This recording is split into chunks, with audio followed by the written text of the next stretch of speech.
So, good evening, everyone. Before we get started, just a couple of prefacing comments.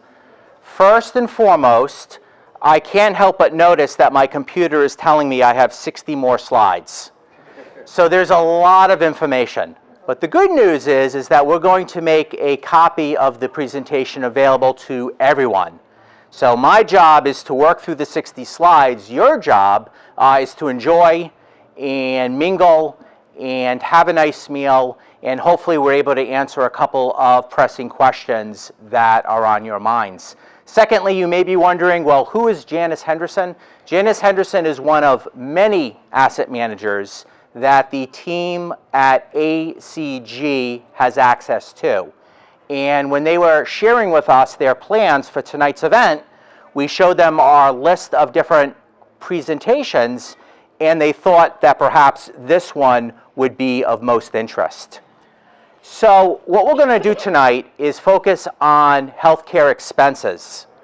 And entering retirement, or for those of you who are already retired, the single most important tool that you're going to have is your budget. And when I say budget, I don't mean how much you can spend when you visit Starbucks on Tuesday morning. That's not what I mean by budget. What I mean is having a sense as to what your needs are, what your wants are, and what your wishes are. So many people who enter retirement find it helpful to prioritize their anticipated spending into needs, wants, and wishes. And different sorts of items fall in different categories for different people. So the challenge with healthcare expenses is I think we could all agree it's a need, but unlike a utility bill, which is also a need, we don't know when and we don't know how much. And so that's what makes this very, very challenging. And hopefully tonight we'll have a little bit more clarity. Although there are no certainties in life, there are certainly things that we can do proactively to prepare for those uncertainties. And I'm going to share with you best practices by prior generations in terms of how they dealt with some of these uncertainties.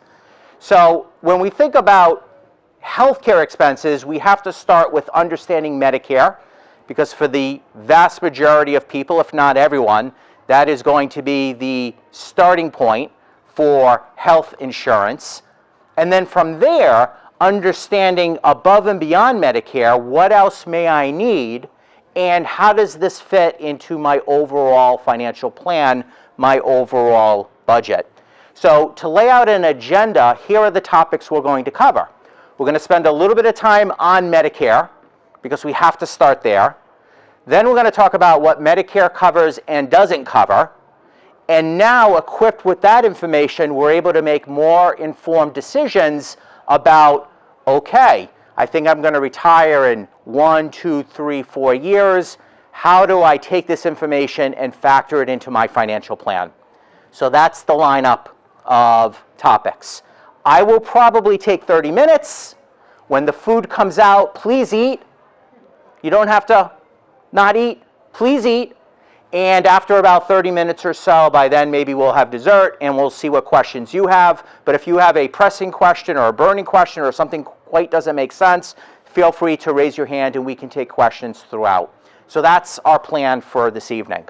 So let's start with a quick overview of Medicare. And so this is what we rely on upon reaching age 65. You could have other forms of insurance, but Medicare is a primary paying provider, which means Medicare pays first, they're going to pay whatever they're going to pay, and then if you have supplemental insurance, they pay only after Medicare pays its share. Before retirement, well, maybe you have health insurance through your employer, maybe you're covered by a spouse's plan, maybe you have an individual plan, maybe you're in between jobs, so you signed up for COBRA. So there are a lot of different ways to obtain insurance prior to 65, but once you hit 65, for most Americans, it's going to be primarily Medicare. Now, where this gets complicated is there's two sets of rules. If you're still working and your employer covers more than 20 employees, you're going to have one set of rules. If this does not apply to you, there's a different set of rules.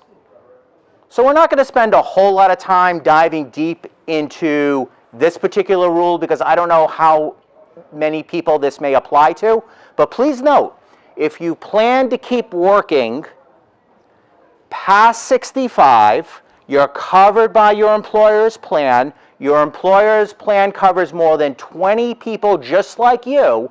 You're going to have a slightly different set of rules from everyone else. Okay? If this doesn't apply to you, when we talk about some of those rules, you can effectively ignore the conversation. Okay? So very important to understand the enrollment process. Because if you don't enroll in a timely fashion, yes, there may be penalties and higher costs over the long term, but what I think is potentially even more devastating is going without coverage. So there are windows, they open, they shut, they're at different times of the year, it depends upon a number of different facts and circumstances. The good news is that we're going to cover all of that so everyone understands. So to take a step back, Social Security and Medicare are sort of tied at the hip. And for many, many years, people received Social Security when? At age 65. But what's happened is, as many of us know, Social Security slowly but surely has been pushed back in terms of when you can start receiving benefits, and you can wait as late as age 70. And for each year you wait, you get more money in your check. Medicare hasn't budged from 65. Now, will it for younger generations, people born before 1990, seeing that people are living longer and staying in the workforce longer? Yes, probably at some point.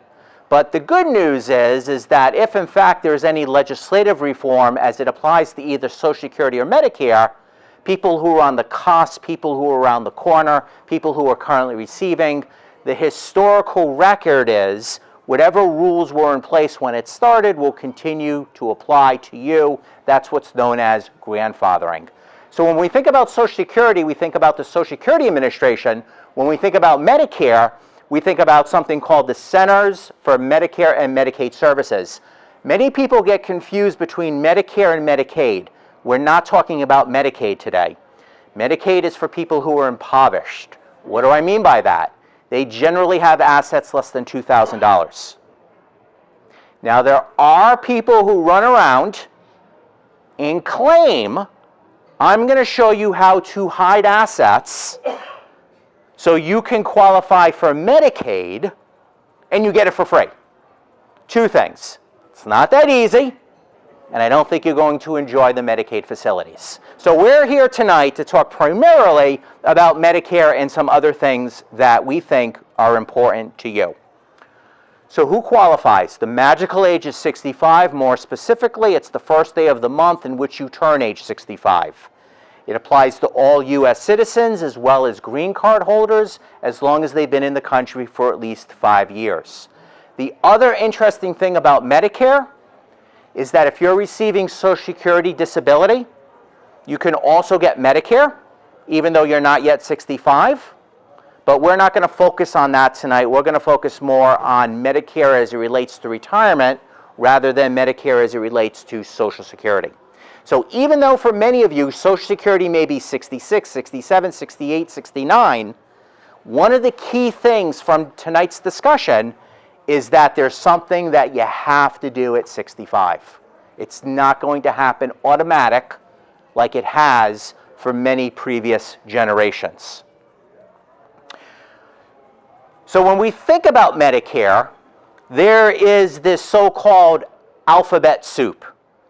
So there's something called Part A. What is that? That's hospitals. There's something called Part B. What is that? That's going to the doctor's office. There's something called Part D. What is that? That's a prescription drug benefit. And then there's something called Part C, which is an alternative to A, B, and D, which we're going to talk about a little bit later. So the first way, the quote-unquote traditional way, I'm not saying the right way, but the traditional way that people have taken Medicare is what I like to call the a la carte method. So what does that mean? It means you get the hospital, you get the physician office, and you get the prescription drugs. Now the reason why it's quote-unquote a la carte is because Part B and Part D are optional. I don't know too many successful retirees who aren't taking Part B. So yes, it's optional, but you want Part B. And quite frankly, I don't know too many successful retirees who don't have Part D. You may say, well, I'm in perfect health, I'm not taking any prescription drugs. Problem is, at some point, you may. And if you think you're going to sign up for this when you need it at 75, 80, 85, it's going to be a heck of a lot more expensive than signing up at 65. One of the things that we'll see in a little bit is that Medicare doesn't cover everything. There's also deductibles and copays, so there are these so-called gaps. And so you also have the option of what's called a Medigap or a supplemental policy. So it's a la carte because it's in 4 different pieces: the hospital, the physicians, the drugs, and then the gaps. So that's the traditional way that people have taken Medicare, and we're going to spend a little bit more time in each of these 4 categories so everyone understands what they are, what they cover, and what they don't cover. Now the alternative is what I call the whole enchilada. So what do I mean by the whole enchilada? What I mean is instead of the 4 component parts, you just go with what's called Part C. This is what's called Medicare Advantage. This is very similar to an HMO, and it's all bundled. The hospital, the physician, the drugs, and in many cases, you get things that traditional Medicare doesn't cover, like the dental, the vision, maybe even a gym membership, so on and so forth. And so now the $64,000 question is, well, which do I do? And every situation is a little different, so let me give you some rules of thumb. People who like the traditional are people who want the choice to pick their own physician. Okay. The people who tend to pick the advantage are people who don't mind working within the physician network. That's number 1. Number 2, they tend to be in really, really good health, because one of the benefits of the Advantage program is that the premiums tend to be lower. But beware the fine print, and the fine print are the copays. The copays, if something happens, are very, very expensive. So it really depends on your preferences, and it also depends regionally what's around. I read the other day that the average Medicare beneficiary has access to 33 different Medicare Advantage HMOs. 33! Now the biggest is United Healthcare. I'm not recommending them, I'm not using them or suggesting that's where you go. I just throw the name out because it's perhaps a name that everyone's familiar with.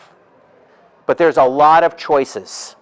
So the first thing you need to do is kind of think about, do I want to go the traditional route or maybe the Advantage route? And if I go the Advantage route, what are the choices in my vicinity? So where do you live? Do you live in 2 or 3 different states throughout the course of the year? All these sorts of things you need to think about. What's around me? And really requires a little bit of research on your part. You can get the Part C with or without the Part D, which is the prescription drugs, but in all likelihood, you're probably going to want to shop for a Part C provider that has the prescription drug benefit baked into the enchilada.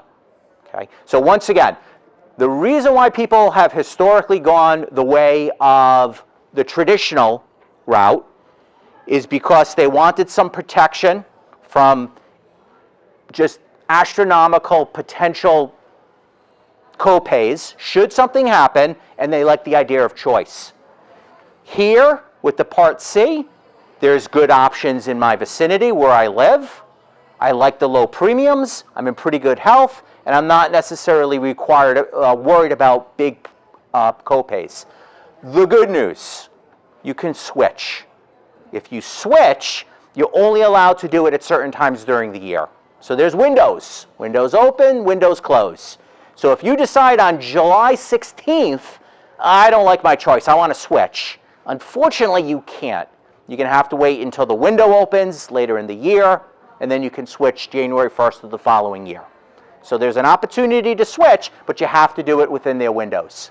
Okay, so if you have the advantage, obviously it's in your home area. Yes. But if you go on a trip, you're out of network, right? Okay, that's an excellent question. So I find an Advantage program I really like. It's in my vicinity. I'm on the other side of the country on vacation. Something happens, and I require an emergency room visit. The good news with the Medicare Advantage is that there's exceptions for going outside of the network just for those circumstances. Now, I will tell you, for those of you who plan to do some international travel, and if you plan to spend extended time overseas, you're going to need private insurance that's designed specifically for expats, for people who plan to do what you're thinking about, because neither of these choices, whether it's the traditional or the enchilada, neither of these choices are going to be helpful if you're in Mexico. So you really need to make sure if this is going to be part of your lifestyle, the international travel, even living abroad, there are special policies out there specifically designed for expats. Okay, let's keep going. So when do you enroll in Medicare? 65. If you're receiving Social Security benefits early, the good news is you're enrolled in Medicare automatically, so there's nothing that you need to do. So if you decided to claim at 62 or 63, you're receiving benefits, you're going to be signed up. You're going to be signed up for A and B. You can opt out of B. I don't know too many people who have been successful at this who opt out of B. So that's the good news. It starts on the first day of the month in which you turn 65, and you're going to have to proactively say, even though A and B are automatic, hey, I want D, or I don't want any of this, I want C. Okay? So A and B happen automatically if you're receiving Social Security at 65. For many of us, it's not 65, it may be later. So now A and B don't happen automatically. So now you need to be proactive. And you need to make sure that you do it during your window. So how do I know what my window is? Well, there's something called the initial enrollment period, the special enrollment period, and the general enrollment period. I'm going to go through each of them, but the good news is that you're going to be able to figure out pretty quickly which window is you. So let's go through them. So the initial window is, and again, I'm going to take Social Security at 67, so I have to be proactive and I have to do this. This basically is right around when you turn 65. You have the 3-month period before turning 65 and the 3-month period after 65. My advice to you is to do it as soon as possible. Because even though there's nothing wrong with doing it 2 months after you turn 65, 1, there's a chance that you might forget. 2, something might happen, and if you don't have any coverage, what are you going to do? So there's the month in which you turn 65, there's 3 months before, there's 3 months after. People who have been really good at this, they did it right away. So if right away meaning what? 3 months before? 3 months before you turn 65. That's the earliest you can do it, and it doesn't start until 65, but it's one less thing to have to worry about. So it's really a best practice. Now, just about everyone, even if you're still covered by an employer plan that covers more than 20 people, just about everyone's going to want A. Why? Because it's free. Not for everyone, but for 99% of the people out there. And even though you might have coverage through your employer, and there's no requirement that you go out and do this because you are covered or your spouse is covered, therefore you're covered, A may be a better deal and provide richer benefits than what that plan is providing. It may not. You don't know. The point is that it's free, so there's absolutely nothing lost by signing up for A, even though you may already have coverage through a plan, either through your employer or your spouse's employer.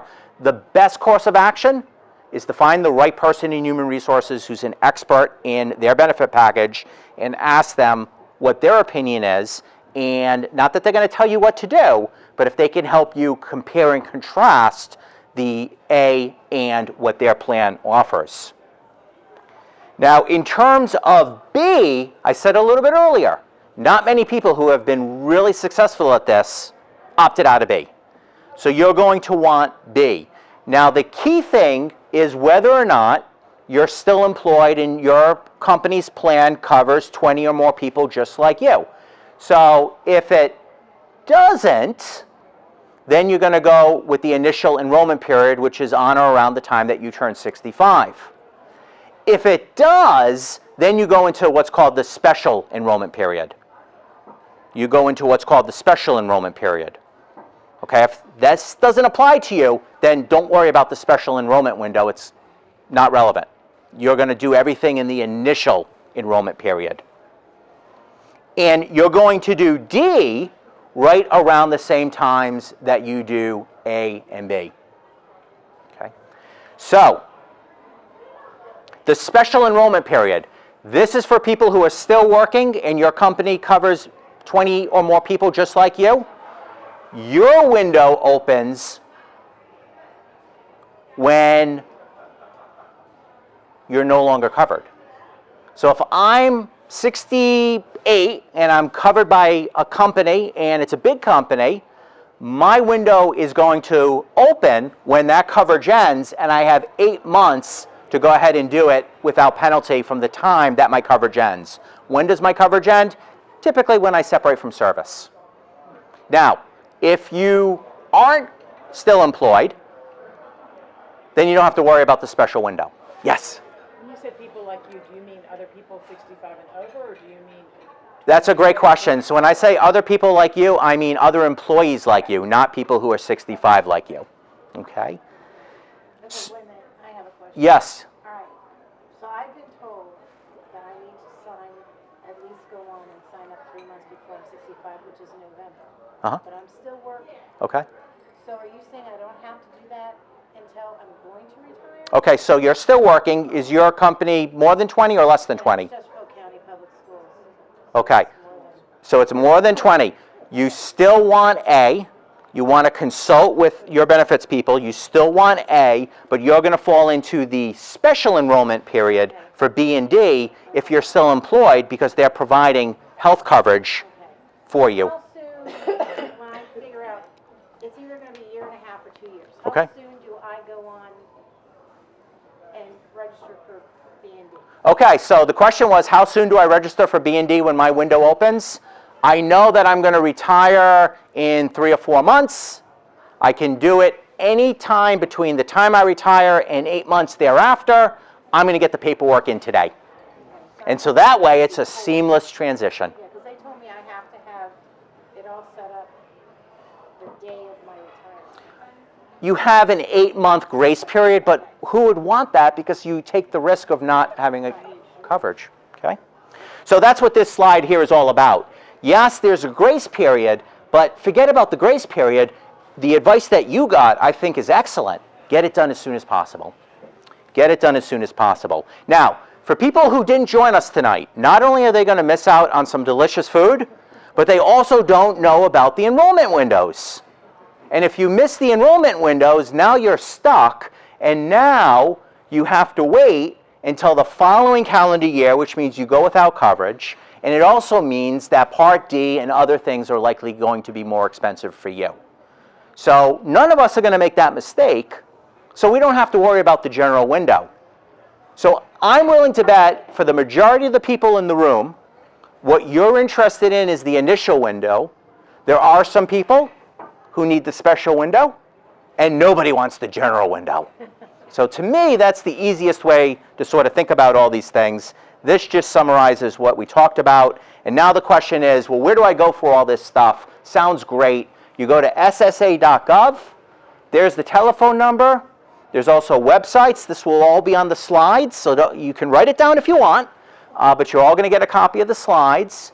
And this is how you begin to put the wheels in motion to get what you need. Okay? Okay, so that's the hard part. We just did the hard part. The rest of it is not as complicated. It's not as technical. There's not as many rules. This is more about the planning. So what we need to understand is, okay, this is all fine and good. I know when I enroll. I know what I'm supposed to do. What can I expect? That's what we're going to talk about next. So the first thing is that one of the questions we typically get is, okay, that's great, I got Medicare, but there's premiums, there's deductibles, there's copays, and then there's all the stuff that Medicare doesn't cover. How in the world do I plan for this? The average 65-year-old in this country, now I'm saying average, which means average health. If you're in great health or poor health, your situation will be a little different. Average, it's about $5,000 to $6,000 a year. Okay, so let that sink in, because that's an important piece of information that we want to share with you tonight. Which means if you're married, it's about $10,000 to $11,000 on average. So if you were to tell me that I've thought about this budget, and here's my utilities and my travel and gifts for the grandchildren, and here's all the things that I mapped out that I want to do, and I calculated $50,000, I'm going to tell you, did you include health care, premiums, deductibles, copays, and out-of-pockets? And if you say no, and you're married, I'm going to tell you it's not 50, it's 60. On average. Yes? How does the current inflationary environment play into that? So the question is, how does that include the current inflationary environment? These numbers are from 2016.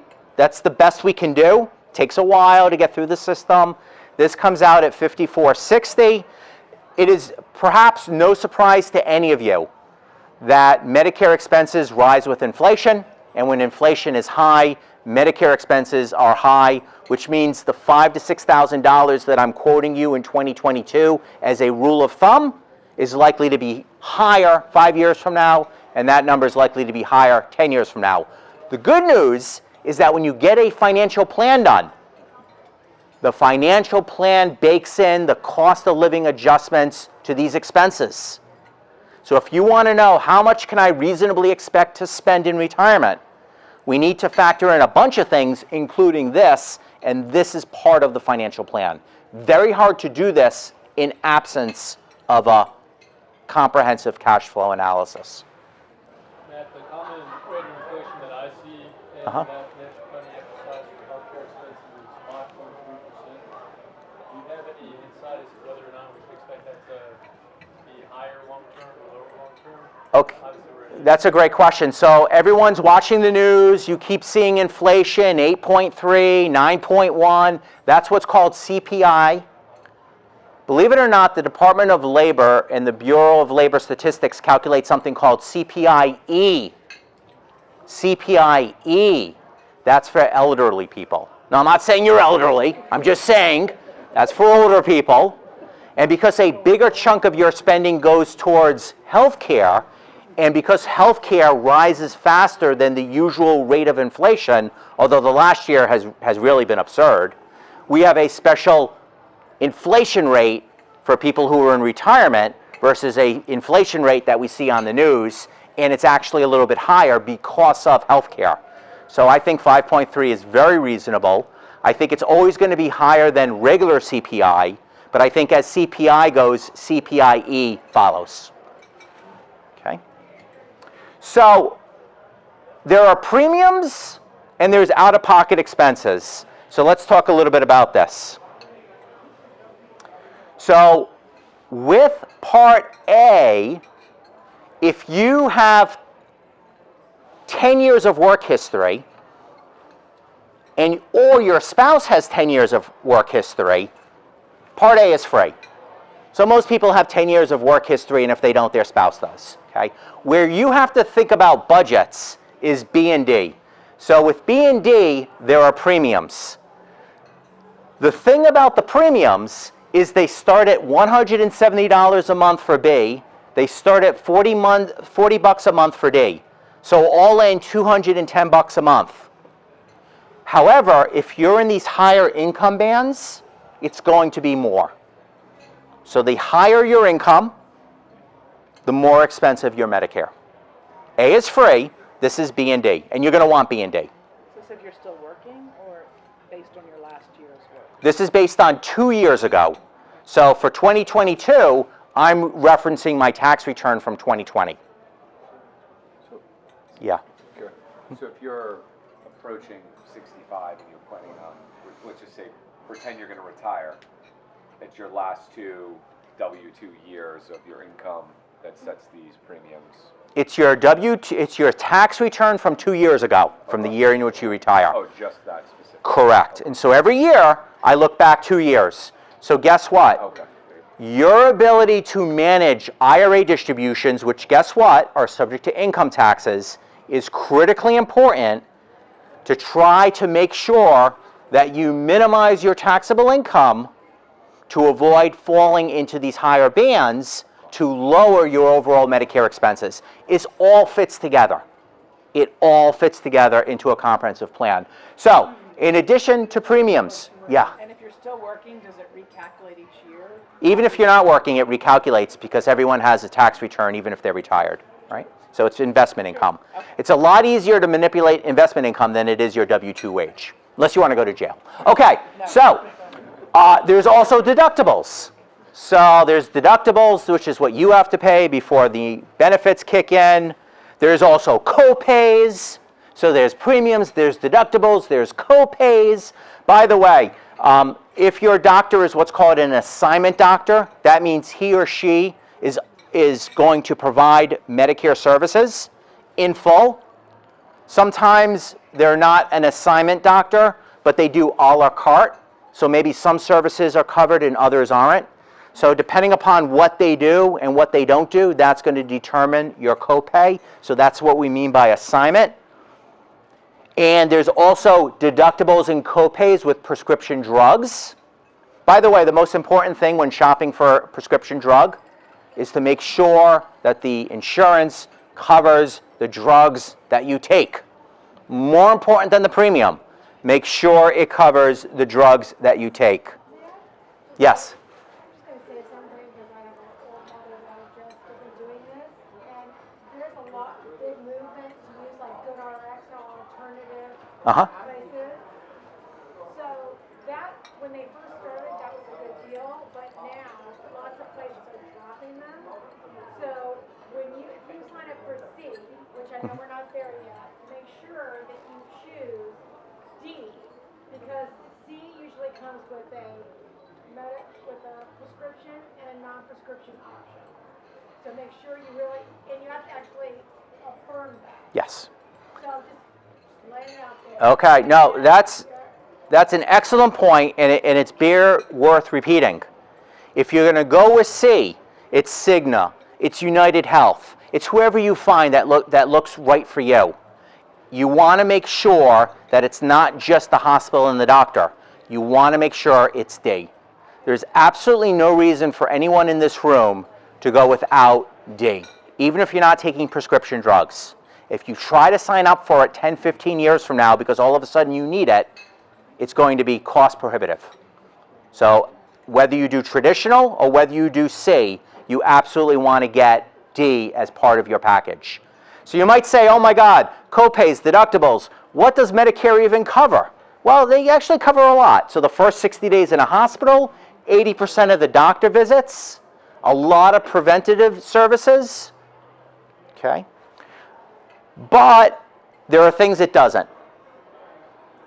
And the big one is long-term care. I'm going to talk about that last. Okay, cosmetic surgery, it doesn't cover, just to let you know, doesn't cover that. But the dental and the vision, if you're under C, some packages will have that. It depends. You really need to look. So what I want to do is talk a little bit about this Medigap. Okay, now, if you're C, you don't get Medigap. Medigap is only the a la carte, the A, the B, the D, and now the Medigap. So what the Medigap does, and by the way, there's A through N, is it fills in the gaps. Now the most comprehensive is F. See all those hundreds? It pays for a lot. But which one do you think is most expensive? Okay, so that's what you need to kind of think about with the Medigap. Okay, yeah. Earlier you commented that foreign travel, we would need a separate policy here. It mentions emergency travel. Can you help us understand that distinction? Yeah, so this is foreign travel emergency up to certain limits, but notice there's a little bit of coverage. So Medigap is completely optional. It's completely optional. But if you have Medigap and it happens to be one of these where you see the 80% and there is an emergency while you're overseas, then this will be helpful. If you plan an extended time overseas, you need private insurance. You need expat insurance. This isn't going to help. This is I'm in Mexico and there's an emergency. This could be helpful potentially. Okay, so there's a distinction. Is it vacation or is it I'm getting out of here? So which is it? Okay, so that's what Medigap is. You could call around. You're going to get a lot of different quotes. It all may seem to be the same thing, but you need to shop. It's like anything else in life. You need to sort of shop around. Okay, so the last piece to the pie tonight, and then I will see what questions you still have and let everyone enjoy their meals, is just sort of thinking about, okay, I know when I need to enroll. I know that it's helpful, but there are gaps. I understand that there are some tools out there like the Medigap that can help fill some of those gaps. I understand if I go the route of Part C, I may have upwards of 33 options. I need to shop around and figure out which one's best for me. But what we're going to do now is we're going to finish things up talking a little bit about financial planning and a little bit about long-term care. So here's out-of-pocket. I said a little bit earlier for the average 50-something-year-old, 65-year-old, it's about $5,500. So you can see the overall. Is it services or is it premiums? So this is $5,500 total. And obviously, as you age, those numbers are going to get a little bit higher over time. Okay, a little bit higher over time. 2016? These are 2016 numbers, which is the most recent we have, believe it or not. And so this is just the sample budget. This is part of the financial planning process. I'm not saying this is going to be you, but potentially. Okay, A is free. I got my Part B. I got my Medigap. I got my prescription drug benefit. So it's $410 a month, potentially. Something along those lines. If it's C, then it's going to look different because it's not broken out like this and you don't have Medigap. So C is bundled. Traditional is a la carte. So one of the things that you need to do is factor in what the premiums are and then using some of these numbers, okay, if there are out-of-pockets, how much do I need to set aside just in case? Yeah. Is that per individual? This is per individual. So if you're married or coupled, it's $820 in my example. Okay, $820 in my example. Now, let's look at it more comprehensively. So, and again, this is someone who's single. $410 a month times 12 months. I got some out-of-pocket prescription drugs. I got dental and vision. Something called alternative care. I don't know if that's something holistic or what, but clearly it's not covered. And so for this particular person, instead of my $5,500 estimate, it's closer to $6,500. So everyone's going to be a little different. This is meant to be an illustration, but somewhere's in that ballpark, and quite a few of you have asked about, well, that's the price in 2016. What about 2022? What about 2026? What about the future? Yes. Healthcare is going to go as inflation goes, and in all likelihood, healthcare inflation rate is always going to be higher than regular inflation rate, even despite what's happened over the last 12 months. So what I want to do is,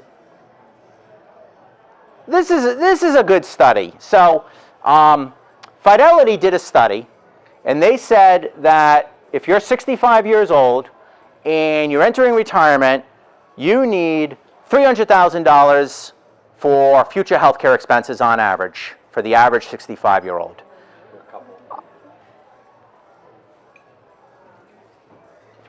For couples, thank you. I think this is a good study because it brings attention to this issue. You see the 300,000 and you say, oh my God, that's a lot. That's a big chunk of what I set aside. But I don't think it's helpful because I don't know, but for a 65-year-old, I'm not going to sit down and tell him or her that your lifetime utility bills are $78,000. So I like the $5,500, $6,000 estimate because I think it makes it easier for people to get their arms around that than perhaps this particular number.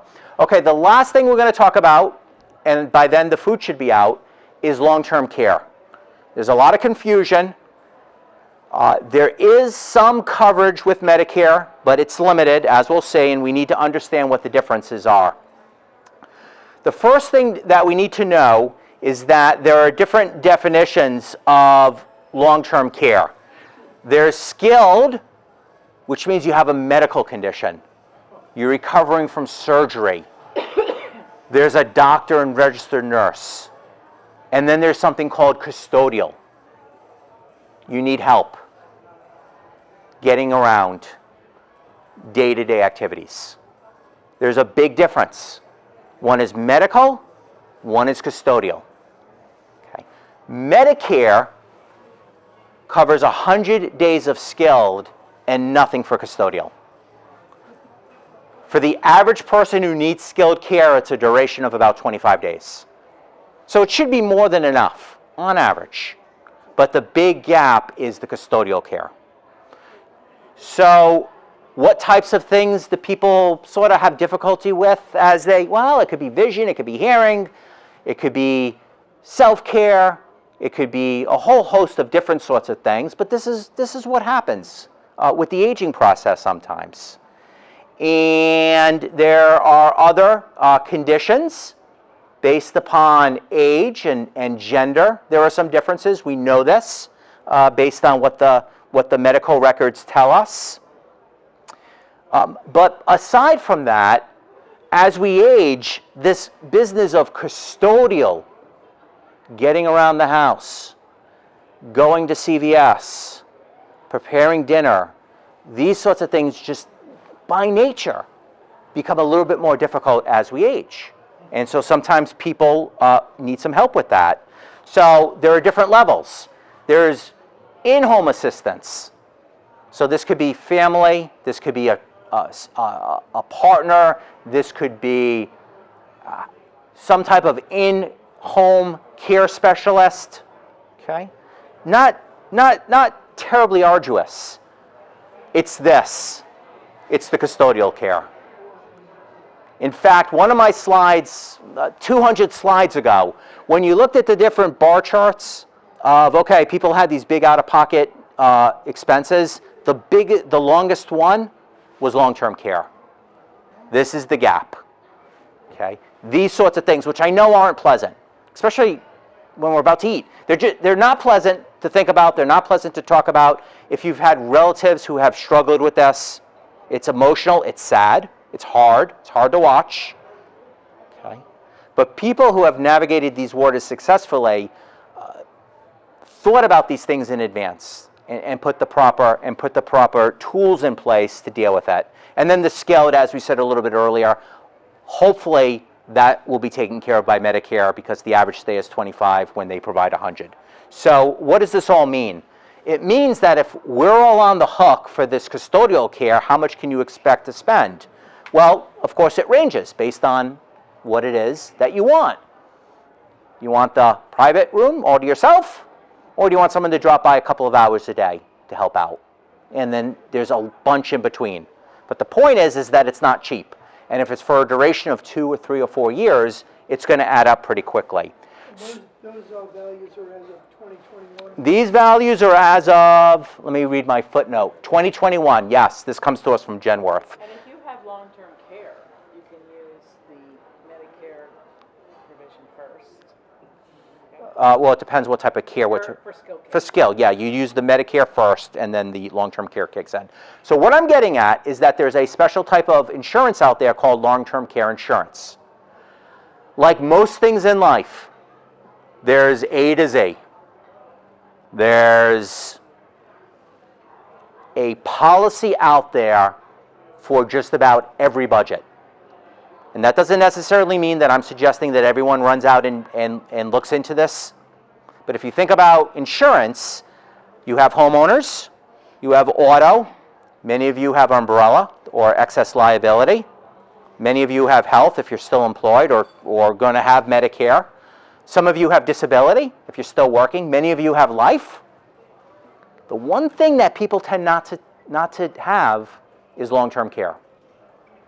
And depending upon the features and the benefits and what you want, that's a whole separate discussion. But it's something that we would like you to at least think about and look into. That's it.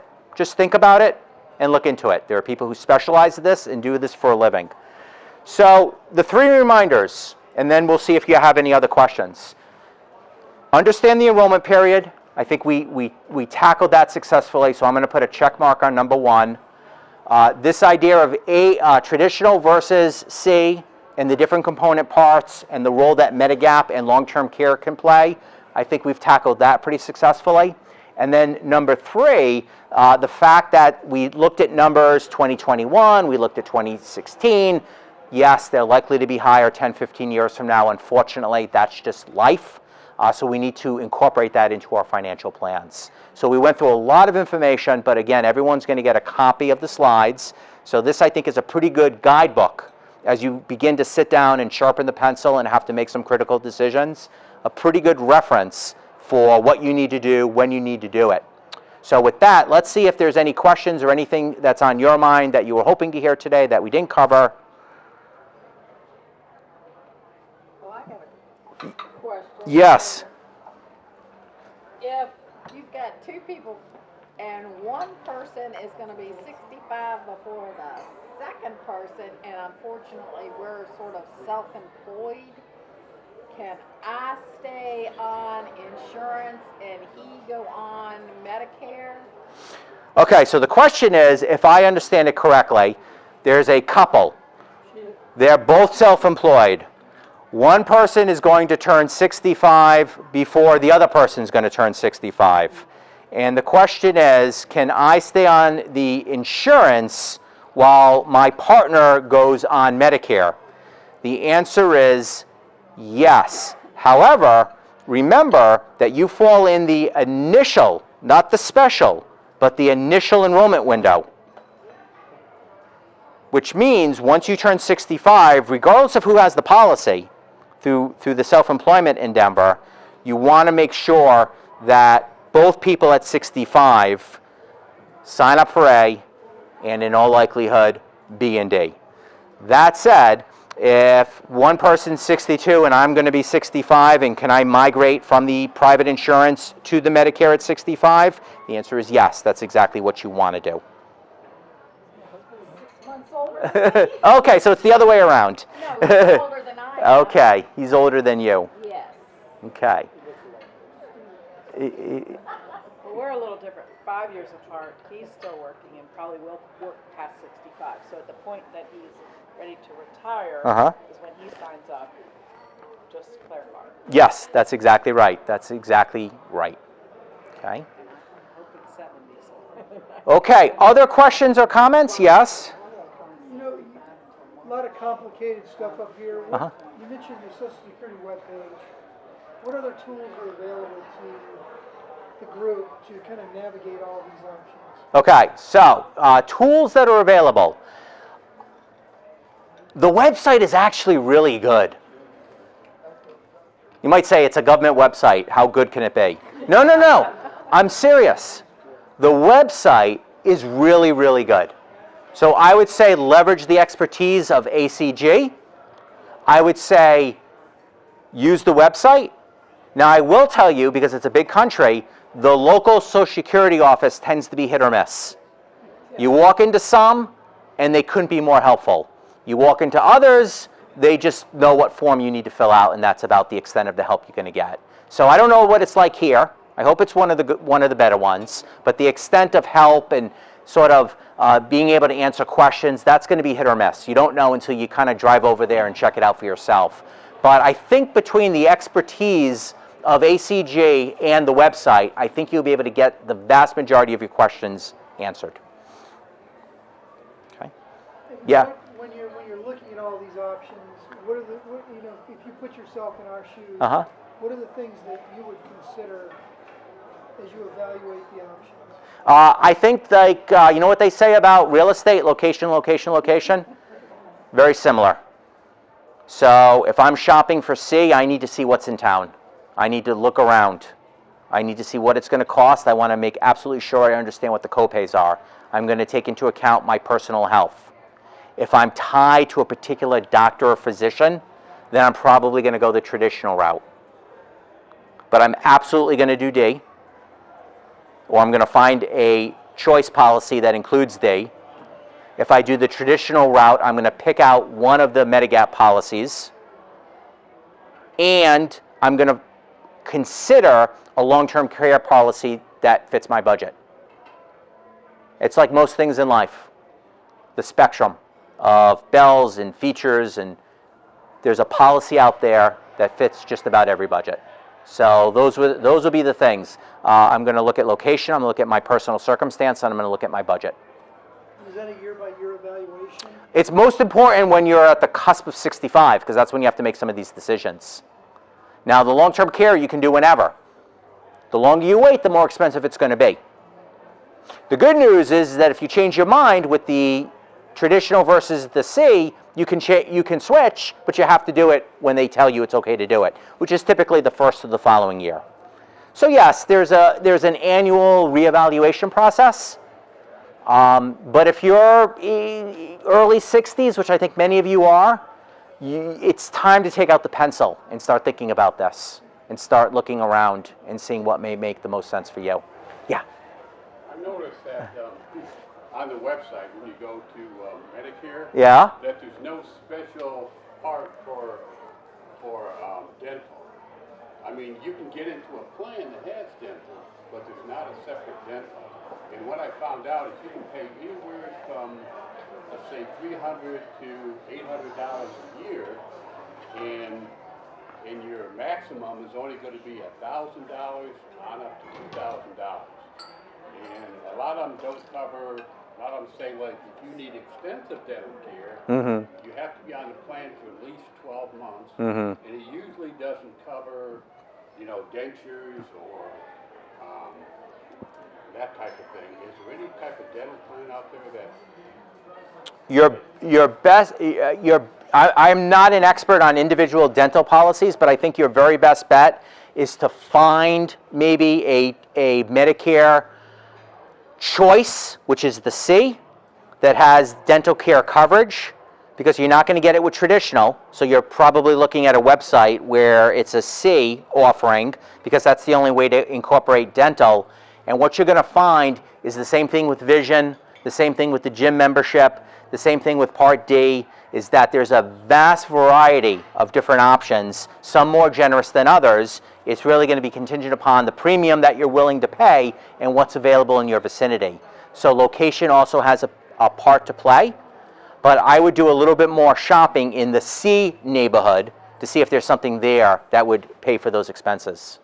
See, I've got A, B, D, and F, and every time I call my consultant, which is I do mine through my old company. Okay. And they always tell me, no, you don't want to get into a C if you have an F, and you don't want to get rid of your F, because once you're in the F, that it's hard to get back in the F. Yeah, so that's a very good point. So if I were to go from traditional to C, then I could do that, but I have to give up the F, And then if I say, gee, this was a bad move, I want to get back into the F 2, 3, 4 years from now, it's going to be a whole lot more expensive than if I just stayed in the F. So unfortunately, dental expenses under the traditional route are going to be very, very limited in terms of that's going to fall in. When I said you need to set aside around $5,500 a year per person, part of that is the dental. That's going to be part of the out-of-pocket, regrettably. This is kind of just adjacent to our topic today. Uh-huh. Do you have an insight on whether or not the Mark Cuban program, Cost Plus Drugs, is going to have a big impact on bringing down the cost of prescription drug care? So what is my thought process on the prescription drug? I do think that there's a very, look, regardless of where you sit politically, and I'm not a policy wonk, but regardless of where you sit politically, Biden needs a win. And if I think there's low-hanging fruit where perhaps he can get bipartisan support between now and the midterm elections, it's to get something through that will help alleviate some of the strain that we all face when it comes to prescription drugs. Is it going to completely eliminate the problem? No. Will it be helpful around the margins? Yes. But we have to see what would be in the final package. So I think it's a pretty good chance that something gets done this year. Beyond that, we're probably going to have a divided government, which means all bets are off until 2024. Yeah. Okay, one more question. Okay. Under Part D. Part D. I noticed that, I do Eliquis, and I noticed that at certain parts of the year, it'll be like $40 a month, and then all of a sudden it'll jump to $120 a month. And I'll call them and I'll say, what's going on? And they'll say, well, you're a donut hole. Is there any way of getting around that? So the question is, what about this thing called the donut hole? Why is it that when I'm in the donut hole, things get more expensive, which is what I think you experienced? So Part D is complicated. It's kind of weird. All right. So the way that it works is you have a deductible, and then you have a copay, and then you have, once you reach a certain spending amount, you have even a bigger copay, which is what the donut hole is. And then once you hit something like $7,000, now all of a sudden it becomes a lot more generous. Where, gee, I wish it was as generous when it was $4,000 or $5,000 rather than having to spend $7,000, which is what I think you're getting at. Unfortunately, no. The donut hole is just one of those quirks in the law. It's something that they look at from time to time. Like most things in life, hard choices need to be made about that, Social Security, some of the other aspects. Only time will tell as to whether or not there's appetite in Washington to throw some money at that in order to begin to close it, or at least make it a little bit less painful when you fall into the donut hole. But again, it's part of those out-of-pocket expenses that we need to budget for, because not everything's going to be covered fully. So can I say that's when you should go get Mark Cuban, because they do weird stuff. Like, I mean, they classify your drugs in different levels. Mm-hmm. Yeah, and so you can like get, I mean, you always need to compare. So you can join GoodRx or thing, Mark Cuban's thing at Amazon, and then you shop around. And when you hit your donut hole, or whatever the hell it's called, you can go in there and you can usually find your drug for less money. You just have to change your prescription to a different place in your area. So from like Walgreens to Harris Teeter or wherever, but you can do it. You do that. That's how you get around it. There is, That's what I do. I mean, yeah. you absolutely should do that. There is no substitute for being a good consumer. At the end of the day, you're spending money, whether it's your money or the government's money. It's still your money. You have a right to know. You have a right to shop. And at the end of the day, we could talk all we want about these rules and what the government could do or should do, but at the end of the day, there's no substitute for doing your homework. So I think that's an excellent point. Yes? When you hit that donut hole, Janssen helps a heck of a lot. It winds up it beats the GoodRx. Okay, what was that? Janssen. Janssen. For any of the specialties, like the medications that haven't gotten into where they can be generic, those are the ones that are high priced to begin with. And so